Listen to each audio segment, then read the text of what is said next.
هو ليه لما بنعمل دايت المناطق اللي عاوزينها تخس مش بتخس والمناطق اللي مش عاوزينها تخس بتخس؟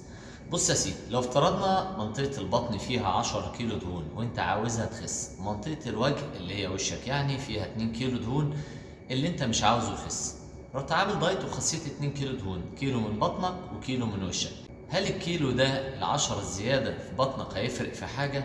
أكيد لأ، ومش هتحس بتغيير كبير في البطن رغم إنها نزلت كيلو زيها زي الكيلو اللي نزل من وشك. بس الكيلو عبارة عن 10% من الزيادة اللي في بطنك فما عملش اختلاف، لكن الكيلو من وشك هو 50% من إجمالي الدهون اللي كانت في المنطقة دي فعملت فرق كبير في شكلك.